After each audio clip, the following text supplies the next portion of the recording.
The sledgehammer felt heavy in Marcus's hands as he stared at the concrete foundation that had once supported his family's beloved pool. 3 months of fighting with the city, 3 months of Karen's relentless complaints, and now this siren's wailing down Maple Street at 7 a.m. A code enforcement officer, and Karen standing on his front lawn with a smug smile that made his blood boil. "You thought you could just tear it down without permits," she called out, her voice cutting through the morning air like a blade. But Marcus had something she didn't, knows something that would turn her victory into the biggest mistake of her vindictive life. Marcus Rivera wiped the sweat from his forehead as he surveyed the gaping hole where his family's pool had stood for 15 years. The October morning was crisp, but the physical labor of demolition had him stripped down to a t-shirt. Despite the chill, chunks of concrete lay scattered across his backyard like the remnants of a demolished castle.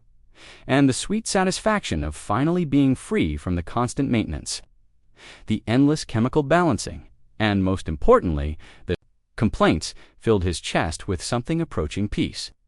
"Daddy, why did you have to take down our pool?" His 8-year-old daughter Sophia stood at the sliding glass door, her face pressed against the glass, leaving small fog marks with her breath. Marcus set down his sledgehammer and walked over to her.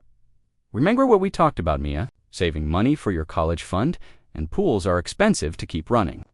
It was partially true. The pool maintenance alone cost them $3,000 a year. And with his recent pay cut at the manufacturing plant, every dollar mattered.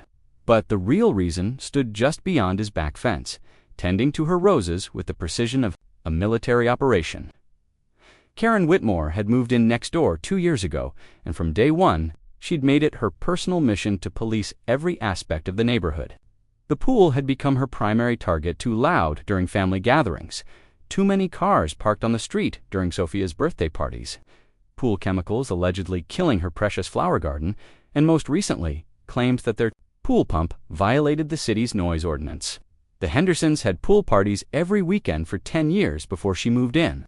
Marcus had told his wife Alina countless times. Now suddenly it's a problem.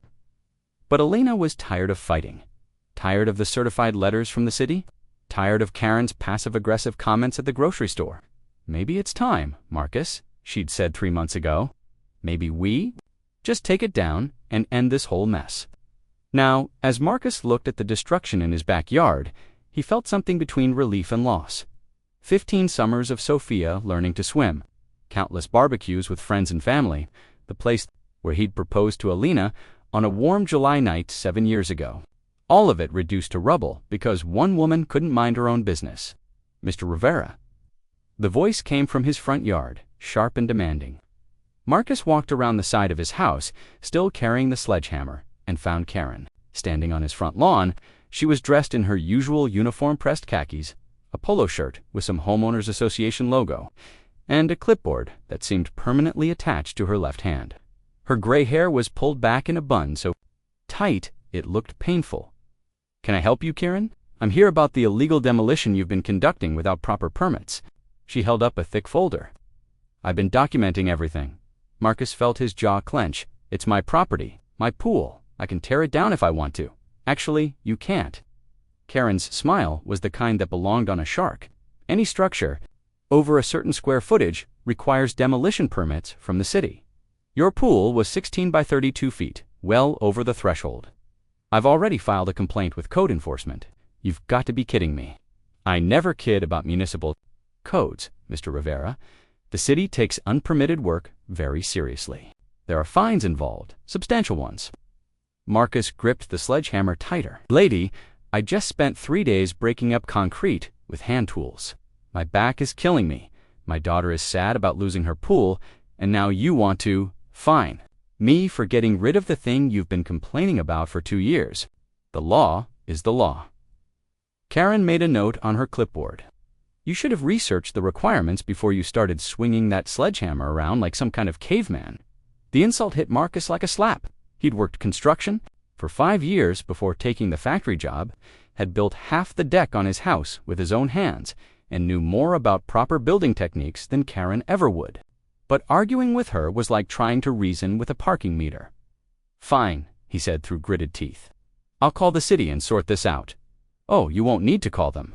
Karen's smile widened. "They'll be calling you." I made sure to mention that you've been doing this work early in the morning, violating noise ordinances, and that you've been disposing of concrete chunks in your regular trash pickup, which violates waste management codes. Marcus stared at her. You're reporting me for putting concrete in my trash. Concrete is considered construction debris. It requires special disposal. Really, Mr. Rivera, if you're going to do this kind of work, you should educate yourself about the regulations. Alina appeared at the front door, still in her scrubs from her overnight shift at the hospital. What's going on, Mrs. Rivera? Karen turned toward her with false enthusiasm.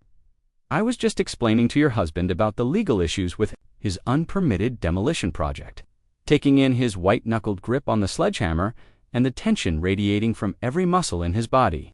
She'd seen this look before, the same expression he'd worn when his supervisor had cut his hours at the plant, when the transmission had died in their truck, when life seemed determined to pile one problem on top of another. To break? Karen. Alina said carefully. We're trying to do the right thing here. We thought taking down the pool would solve the noise complaints. Oh, it will, Karen said brightly. Once your husband pays the appropriate fines and goes through the proper remediation process, the city will need to inspect the site to ensure there's no environmental contamination from pool chemicals, and you'll need to bring the landscaping up to neighborhood standards. Neighborhood standards. Marcus's voice was dangerously quiet. Well, you can't just leave a giant dirt pit in your backyard. It's an eyesore. Property values, you understand. Alina stepped forward, placing a gentle hand on Marcus's arm. She could feel the tension coiled in his muscles like a spring wound too tight. How much are we talking about? Karen consulted her clipboard with obvious relish. Unpermitted demolition starts at $5,000. Improper waste disposal, another $1,000. Environmental assessment, probably $3,000 minimum. And then there's the cost of proper filled dirt and landscaping to bring it up to code, $12,000. Elena's voice was barely a whisper. Could be more, depending on what the environmental assessment finds. Pool chemicals can be nasty business. Marcus felt something snap inside his chest. $12,000 they didn't have for taking down a pool that Karen had spent 2 years complaining about. $12,000 that should have gone to Sophia's college fund, to fixing the transmission, to the 100 other things they needed more than bureaucratic red tape. You know what? He said, his voice carrying a deadly calm that made Alina take a step back. You win, Karen. You got what you wanted. Karen's smile faltered slightly. I'm just trying to make sure everyone follows the rules. No, you're trying to destroy my family over a goddamn swimming pool. Marcus took a step toward her, still holding the sledgehammer. 2 years of complaints, 2 years of certified letters and noise ordinance violations and chemical runoff claims. And now that I finally give you what you want, no more Pulu. Want to bankrupt me for doing it. Mr. Rivera, if you're threatening me, I'm not threatening anybody. Marcus's voice was ice cold. I'm just wondering what kind of person spends 2 years making a family's life hell, then kicks them when they're down. Karen clutched her clipboard to her chest. I'll be back with the code enforcement officer tomorrow morning. Have your permits ready, or be prepared to face the consequences. She turned and marched back toward her house, her sensible shoes clicking against the sidewalk with military precision. Marcus watched her go, his hands shaking with rage and exhaustion and something that felt dangerously close to despair. It's Marcus, Alina said softly. We'll figure this out. But as he looked at the ruins of his backyard, at his daughter's face pressed against the window, at the mountain of bureaucratic paperwork that Karen had just dumped on his family, Marcus knew that figuring it out wasn't going to be enough. Tomorrow, when Karen returned with the city officials, she was going to discover that some battles came with unexpected casualties, and sometimes the person who thinks they're winning is actually walking straight into a trap they never saw coming. The sledgehammer felt heavy in his hands, but not nearly as heavy as the secret he'd been carrying for 3 months. A secret that would turn Karen's moment of triumph into the biggest mistake of her vindictive life.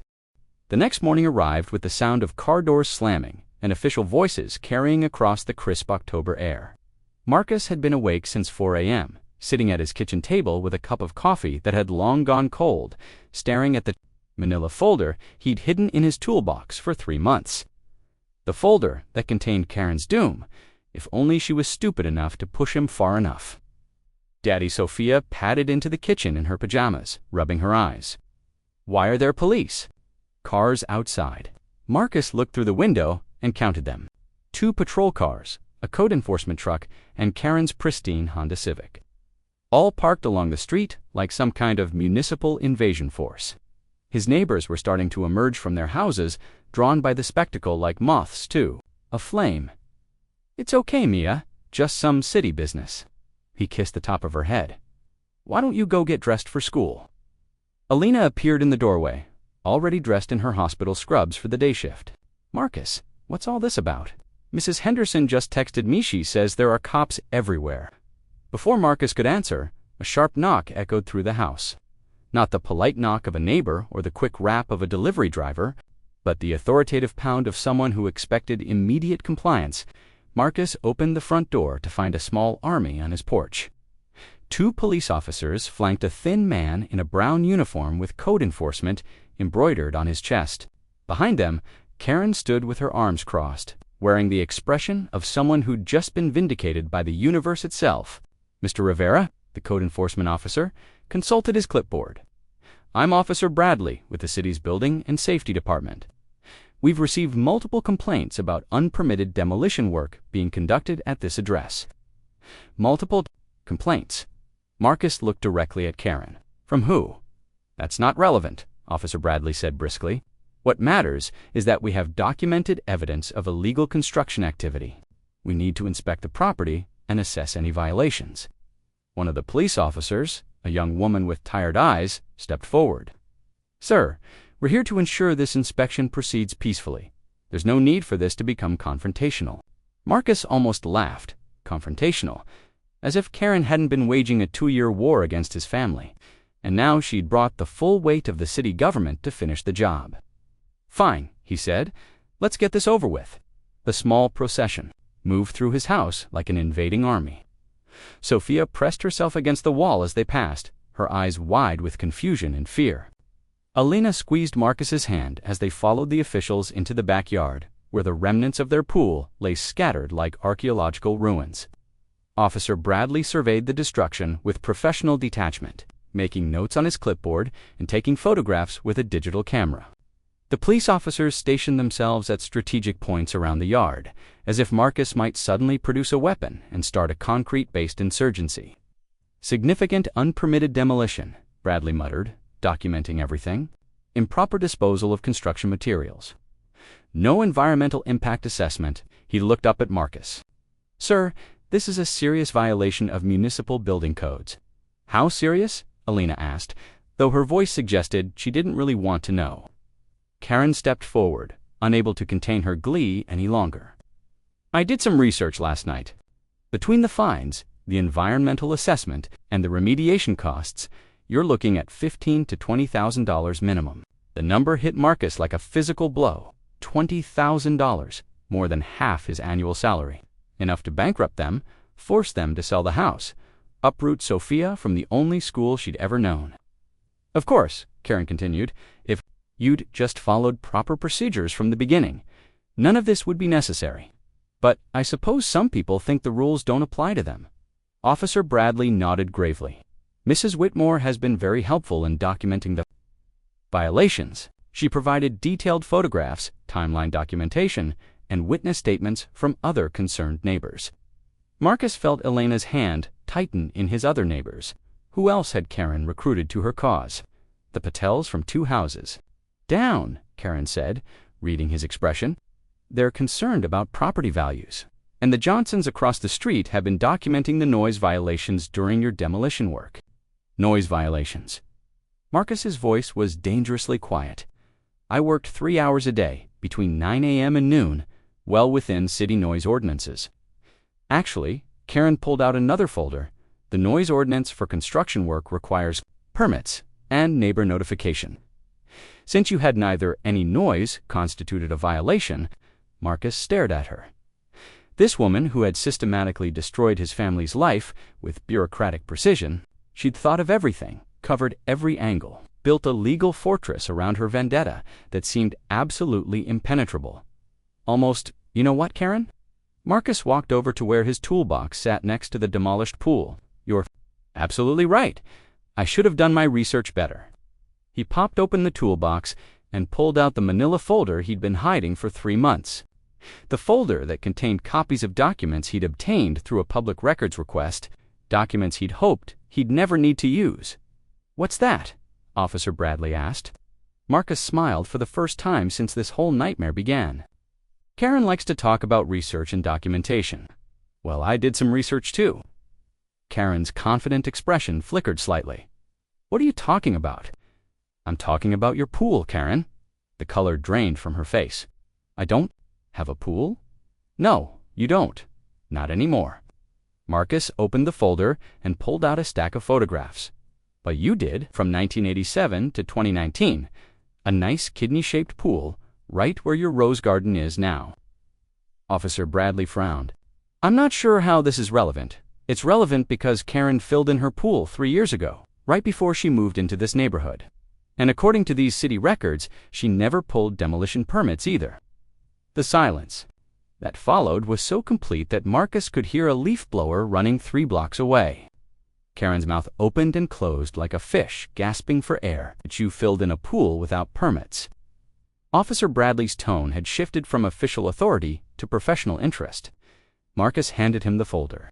Aerial photographs from the county assessor's office showing Karen's property from 1987 to 2020. You can see the pool clearly in every photo until 2019, when it suddenly becomes a garden. Officer Bradley flipped through the photographs, his expression growing more serious with each image. "Mrs. Whitmore, these appear to show a swimming pool that was filled and landscaped without proper documentation." "That's completely different," Karen stammered. "It was just fill dirt. We weren't demolishing concrete, actually," Marcus continued, pulling out more documents. "According to the environmental impact report I requested through the Freedom of Information Act, filled pools require the same environmental assessment as demolished ones, pool chemicals, potential groundwater contamination, soil stability issues."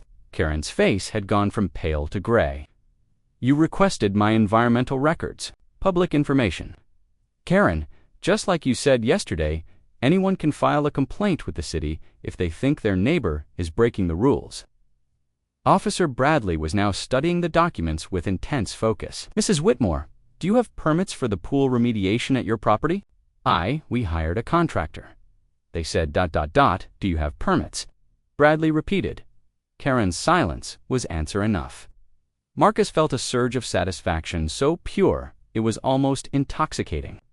According to these records, Karen's unpermitted pool remediation would carry the same fines as my unpermitted demolition. $15,000 to $20,000? Isn't that right, Officer Bradley? But Marcus wasn't finished. He pulled out the final document in his folder, a thick stack of papers with official city letterhead. "There's one more thing," he said quietly. "Karen, you know how you love to research municipal codes? Well, I found a really interesting one. Section 14.3.7 of the City Building Code." Karen's eyes went wide with dawning horror. It states that any individual who files false or malicious complaints against neighbors while being in violation of the same codes themselves is subject to additional penalties and possible criminal charges for harassment. Officer Bradley took the document and read it carefully. The police officers moved closer, suddenly very interested in the conversation. "False complaints?" Bradley looked up at Karen. "Mrs. Whitmore, have you been filing complaints about violations that you yourself are guilty of?" Karen's carefully constructed world began to crumble like poorly mixed concrete. "It's not the same thing. His pool was causing problems for the neighborhood, but your pool didn't cause problems," Marcus asked innocently. "Even though it was twice the size of mine and included a hot tub that ran year-round." "How did you?" Karen caught herself, but too late. "Public records, Karen. Property tax assessments, utility usage reports, contractor licensing records. Amazing what you can find when you actually do research instead of just making complaints." Officer Bradley closed the folder and looked at Karen with the expression of someone who just realized they'd been played. "Mrs. Whitmore, I'm going to end—" "Wait," Marcus's voice cut through the chaos as Officer Bradley prepared to escort Karen to his vehicle. "There's more." Karen froze mid-step, her face a mask of barely controlled panic. The police officers exchanged glances, and Alina squeezed Marcus's arm in warning. She knew that tone, the same deadly calm he'd used right before quitting his last job when his supervisor had tried to blame him for someone else's mistake. More? What? Officer Bradley asked. Marcus pulled out his phone and opened a folder labeled Neighborhood Documentation. 3 months of careful research, photographed evidence, and recorded conversations. 3 months of building a case while Karen thought she was the only one playing detective. Karen loves to talk about protecting property values and neighborhood standards, Marcus said, scrolling through his files. So I decided to look into her own compliance with those standards. He held up his phone, displaying a photograph of Karen's backyard taken from his second-story window. This was taken last month. Notice anything interesting about her landscaping? Officer Bradley squinted at the image. It looks like construction debris, concrete chunks, broken tiles, and what appears to be old pool equipment, all buried under about 6 inches of topsoil and flowers. Marcus swiped to the next photo. She didn't dispose of her pool demolition properly either. She just buried it in her own backyard. Karen's face went from gray to green. That's not illegal dumping on residential property, Marcus continued, also a violation of city environmental codes. But it gets better. He pulled up a series of time-stamped photographs showing Karen's late-night activities. These were taken over the past 6 weeks, Karen disposing of various items in other people's trash bins throughout the neighborhood. Paint cans, old electronics, bags of what appears to be construction debris. That's not illegal, Karen said quickly. People put trash in other bins. All the time. Actually, it is illegal, Officer Bradley said, studying the photos. Unauthorized use of private waste management services, and if any of this material is hazardous, ... Marcus swiped to another folder. Speaking of hazardous materials, let's talk about Karen's home improvement projects. The next series of photos showed Karen's garage taken through the open door. During one of her frequent organizing sessions, shelves lined with paint cans, solvents, old batteries, and what appeared to be asbestos tiles stacked in the corner. Improper storage of hazardous materials, Marcus said conversationally. Fire code violations. And those tiles in the corner. They're from her basement renovation 2 years ago. Asbestos tiles that should have been disposed of through certified hazmat removal. Officer Bradley was now taking notes furiously. The police officers had moved closer to Karen, who looked like she was contemplating making a run for it. But my personal favorite, Marcus continued, his voice carrying a hint of satisfaction that made Elena nervous, is this little gem. He pulled up a video file and hit play. Karen's voice filled the backyard, crystal clear and unmistakably hostile. Told ya, I don't care what the city says about noise ordinances. I'm going to make sure that family regrets ever moving into this neighborhood. Pool parties, barbecues, their brat running around screaming, I'll find a way to shut it all down. The voice of Karen's friend Janet responded from the video. Karen, don't you think you're being a little extreme? Extreme? They're ruining property values with their trashy behavior. Someone has to take a stand. I've already filed 6 complaints with the city, and I'm not stopping until they move or get rid of that damn pool. Marcus paused the video. This was recorded during Karen's garden party last month. Amazing how sound carries across a fence. Karen stared at the phone like it was a venomous snake. You recorded me without permission. That's illegal. Actually, one of the police officers spoke up in this state. You can record conversations if you're on your own property and the conversation is audible from a public area. Your garden party was loud enough to hear from the street. Marcus smiled. Funny thing about Karen, she's always talking about documentation and evidence. So I figured I should document everything too. Karen's complaint history with the city is fascinating reading. 47 complaints filed in 2 years, all against neighbors within a 3-block radius. Noise violations, property maintenance issues, parking infractions, suspected code violations. Officer Bradley looked up from his notes. 47 complaints. Against 12 different families, Marcus continued. The Hendersons moved away after 8 months of harassment. The Garcias, on Pine Street, sold their house rather than deal with Karen's weekly complaints about their vegetable garden, supposedly violating HOA landscaping codes, Elena gasped. The Garcias moved because of her. They told me everything when I interviewed them last month, Marcus said. Karen had them convinced they were going to lose their house over a tomato plant. They were so stressed, they just gave up and left. Karen was backing toward the fence now, her clipboard clutched to her chest like a shield. This is harassment. You can't just go around interviewing people about their private business. Private business, Marcus laughed. But there was no humor in it. Karen, you made everyone's business your business.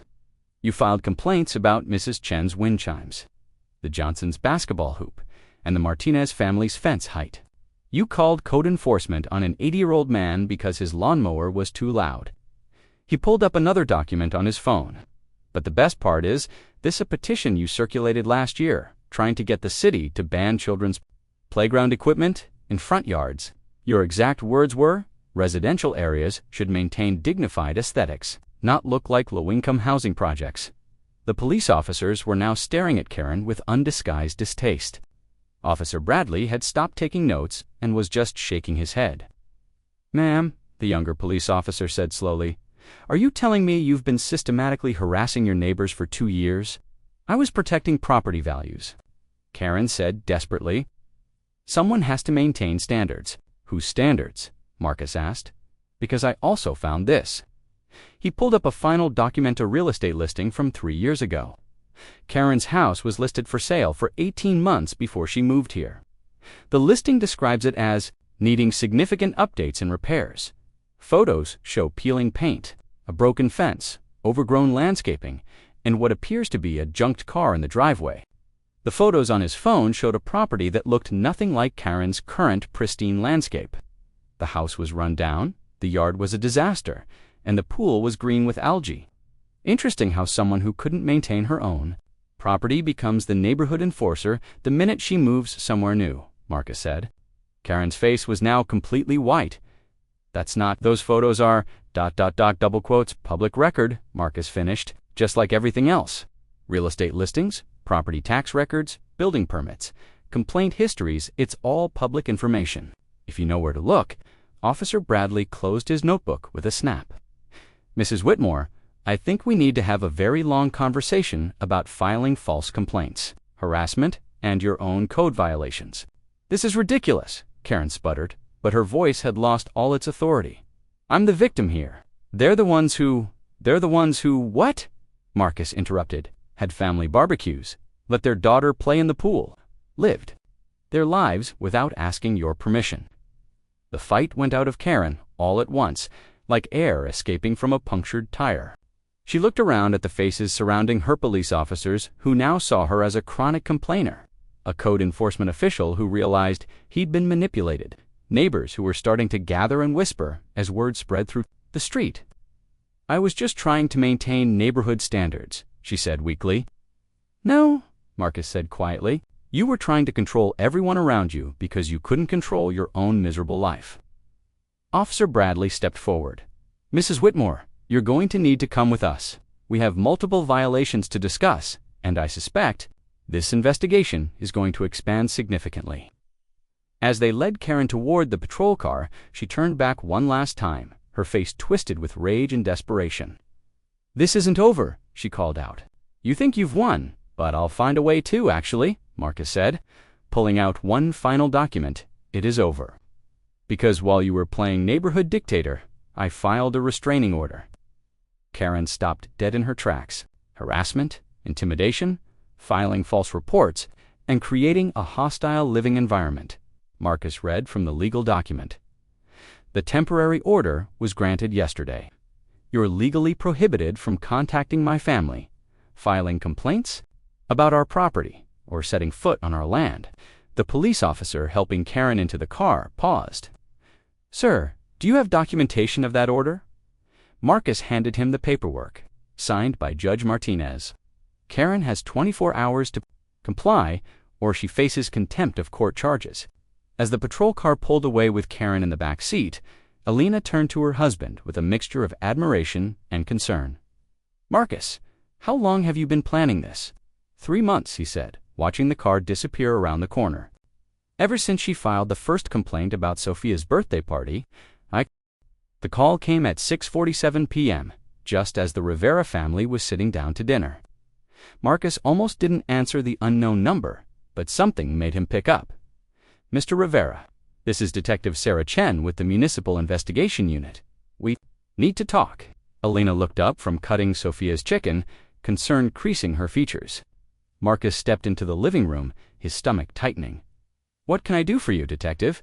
We've been investigating Mrs. Whitmore's complaint activities, and frankly, what we've found is disturbing.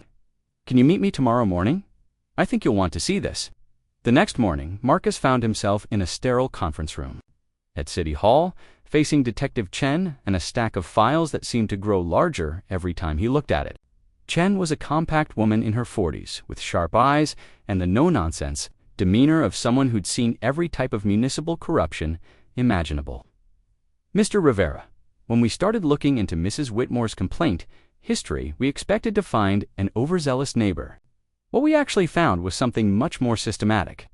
She opened the first file. In the past 2 years, Karen Whitmore has filed 127 complaints across 4 different municipalities.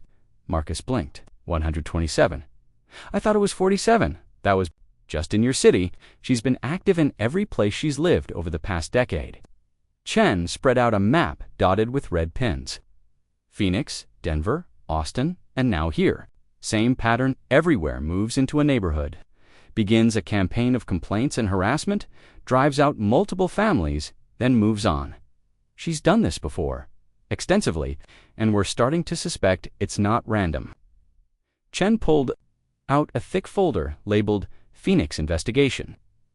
3 years ago, the Phoenix Police Department investigated a similar pattern of harassment in the Arcadia neighborhood. 12 families moved away over 18 months. Property values dropped, and certain properties became available at below market prices. Marcus felt a chill run down his spine. What are you saying? We're saying that Mrs. Whitmore might be part of something bigger. Chen opened another file. Look at this in Phoenix. She targeted specific properties on 3 adjacent blocks. All of them were eventually purchased by the same real estate investment company. She pulled out property records and sales data. The Henderson house, next to yours, it sold for $30,000 below market value. The Garcia property, $40,000 below market. Both sales were completed through the same real estate agency. Marcus stared at the documents. Meridian Properties. You know them? They sent us a letter 2 weeks ago, asking if we were interested in selling.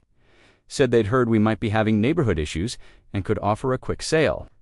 Detective Chen leaned forward. Mr. Rivera, I think you and your neighbors have been targeted by a property manipulation scheme. Karen Whitmore creates chaos, drives down property values, and then specific properties get bought up cheap by investors. The implications hit Marcus like a sledgehammer to the chest. She's been trying to force us out so someone could buy our house cheap. That's what we're investigating. But here's where it gets interesting. Your documentation has blown their entire operation wide open. Chen pulled out Marcus's carefully compiled evidence. When you filed that restraining order, it triggered a broader investigation.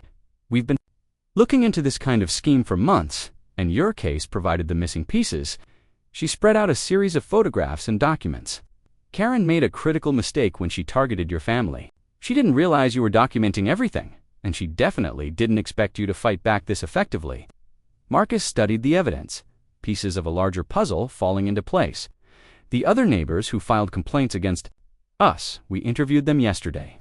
Turns out Karen approached each of them individually, claiming you were planning to expand your pool, add more outdoor lighting, maybe even build a second-story addition.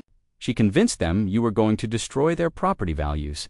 None of that was true, of course not, but she's very good at manufacturing fear and resentment. She did the same thing in Phoenix, Denver, and Austin. Creates conflict between neighbors, then sits back and watches property values collapse. Chen pulled out her phone and showed Marcus a series of text messages. We obtained a warrant for Karen's phone records. Look at these messages from the past 3 months. The messages were between Karen and someone named D. Morrison at Meridian Properties. Rivera, situation escalating as planned. Pool complaints, working, neighbors getting involved. Excellent. Timeline still on track for December acquisition. Should be, they can't afford the fines. We'll need to sell soon. Perfect. Keep the pressure up. Bonus, if they move before Christmas. Marcus felt sick. She was getting paid to destroy our lives. $5,000 for every family that moved, plus a percentage of the difference between market value and final sale price. Chun's voice. Was hard we found the contract in her email records. How many families across all 4 cities? 63 families forced out of their homes. Chen closed the file. But here's the good news. Your evidence has given us everything we need to shut down the entire operation. She pulled out another stack of documents. Meridian Properties is being investigated for fraud, conspiracy, and property manipulation. Karen Whitmore is facing charges for harassment, filing false reports, conspiracy to commit fraud, and about a dozen municipal violations. Marcus slumped back in his chair. I can't believe this was all planned. It gets worse. Look at this. Chen showed him Karen's rental agreement. She doesn't own the house next to yours. She's been renting it from Meridian Properties. They specifically placed her there to target your block. The whole neighborhood, your house, the Henderson place, the Garcia property, and 3 others on the next street. All prime targets for development once they could acquire them cheap. Chen's expression was grim. They would have torn down the existing homes and built luxury townhomes. Marcus thought about Sophia, about Elena's night shifts at the hospital, about the life they'd built in their modest house with its demolished pool and working-class dreams. Someone had tried to steal all of that for profit. What happens now? Now, Karen's little operation comes crashing down, and it's going to take Meridian Properties with it. Chen smiled for the first time since he'd arrived. Your documentation didn't just save your family, it's going to save dozens of other families who might have been targeted next. She handed him a business card. We'll need you to testify when this goes to trial, but for now, you can go home and enjoy your neighborhood. Karen won't be bothering anyone anymore. As Marcus walked out of City Hall, his phone buzzed with a text message from an unknown number. Mr. Rivera, this is Janet from Karen's garden party. I heard about what happened. I need to tell you something important about Karen and the real estate people. Can we meet?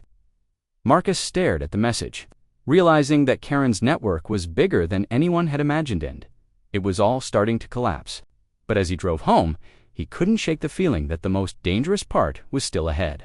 Because people who made millions manipulating property values didn't just walk away when their schemes were exposed, they fought back.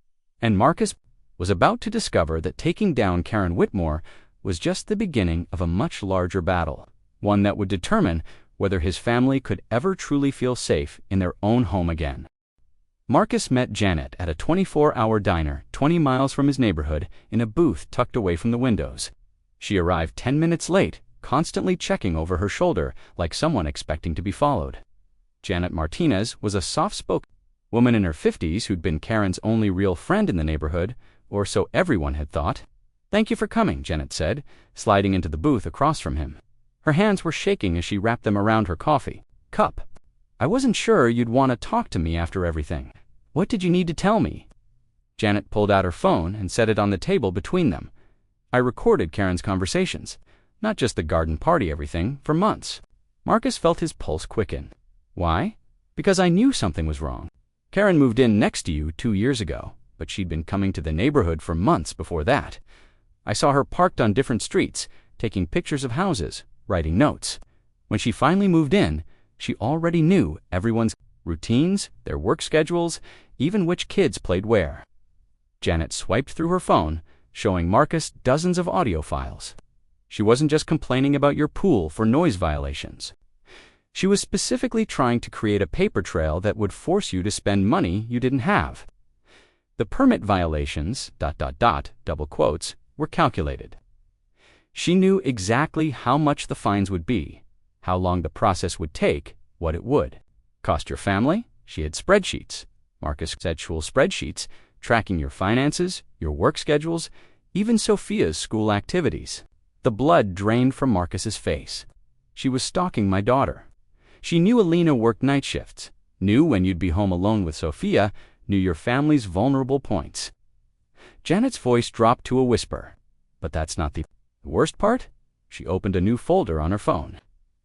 Karen wasn't working alone. There are others, at least 3 more neighbors, in different parts of the city running the same scam. They coordinate with each other, share strategies, even trade targets if one operation isn't working fast enough. Marcus stared at the phone screen showing a group chat called Property Acquisition Team. Dozens of messages scrolled past, clinical discussions of harassment tactics, legal loopholes, and target families, My God, he breathed. It gets worse. Look at this. Janet showed him a message thread from 3 weeks ago. Karen, Rivera family, fighting back harder than expected. Husband, more resourceful than profile indicated. Monica _ Denver. Abort if resistance too strong, not worth exposure. Karen, too late, already committed. May need escalation protocols. David _ Austin, escalation approved. Implement, phase 3. Marcus asked. Janet's face went pale. Direct intimidation. Break-ins, vandalism, anything to make the family feel unsafe enough to sell quickly. She scrolled to another message. They were planning to escalate yesterday, but then you turned the tables on Karen. Marcus felt ice forming in his veins.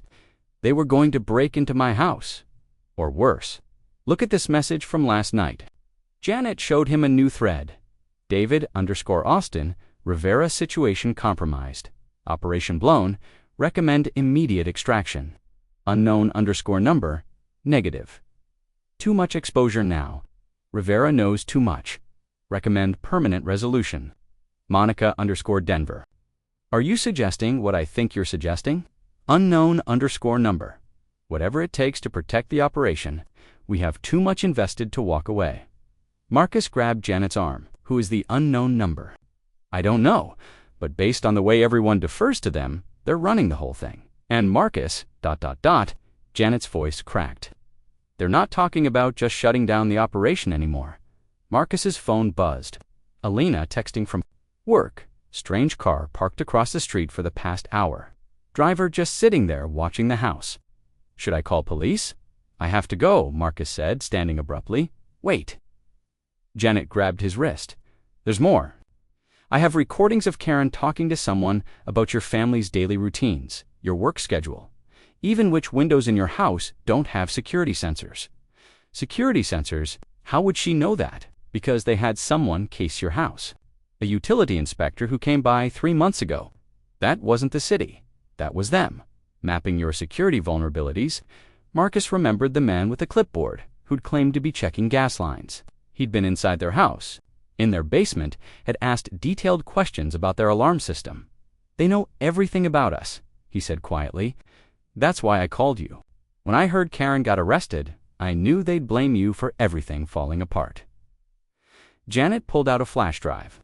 This has all of Karen's recordings, her financial records, communications with the other operators, everything you need to get this to the police before the lights in the diner suddenly went out.